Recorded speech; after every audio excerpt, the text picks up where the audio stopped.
From This Week in Trucking, this is Hot Right Now, and I'm Amy.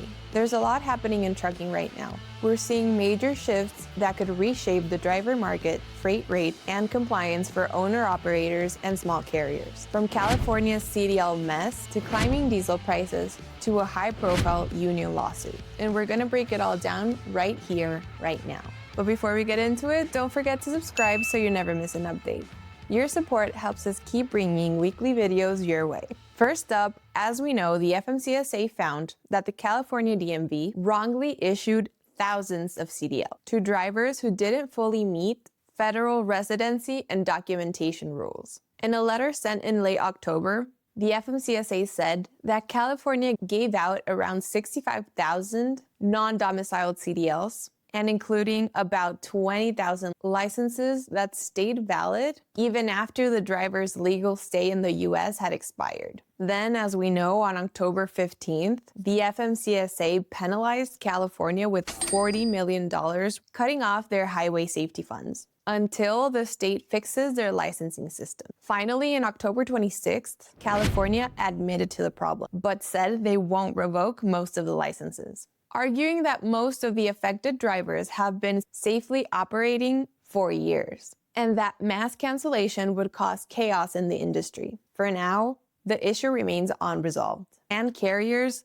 running California licensed drivers could face added scrutiny from brokers, inspectors, and auditors until the state aligns with the federal standards. Let us know in the comments what your experience on the highway has been. Next up, we're seeing diesel prices creep up again, and it's not necessarily a slow creep. As of November 3rd, 2025, the benchmark for US diesel price is at $3.75. And reports show that diesel supply is getting scarcer relative to demand, which is a warning sign that diesel prices might stay high for the remainder of the year. If you're an owner-operator, these price hikes can eat directly into your margins, so be sure to build these higher prices into your costs.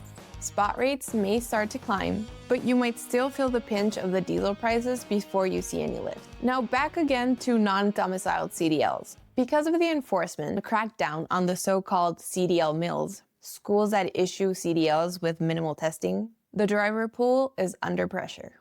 According to Overdrive Online, the DOT plans to go after CDL mills, carriers, and shippers that hire drivers who lack valid or properly issued CDL. If you're a small carrier, fewer drivers for certain may push up rates, but only if you're fully compliant. If your credentials aren't rock solid, you risk being passed over or delayed. We'd like to know how it's going for you, so let us know in the comments if you're seeing less availability or just more compliance hurdles. Finally, we hit the legal front. Two major unions, the American Federation of State, County, and Municipal Employees and the American Federation of Teachers, have sued the FMCSA over the non-domiciled CDL rule, saying the agency cited no evidence that non-domiciled drivers are less safe. If the courts overturn or stay the rule, it could flood the market with non-domiciled CDL drivers again. But what is most likely is that the rule will hold, and capacity will just keep on tightening, and compliance will be your biggest advantage. Do you think this lawsuit might loosen CDL restrictions, or just cause more disruptions for carriers who are already feeling the squeeze? And remember, if you want more quick updates like this, don't forget to subscribe to This Week in Trucking's free newsletter. We break down the best cities to pick up loads by equipment type, plus interviews with carriers sharing their real cost per mile and profits. Click the link in the description of this video and let me know in the comments, are you preparing for this compliance wave or hoping the rules loosen up? Don't forget to subscribe and drive safe.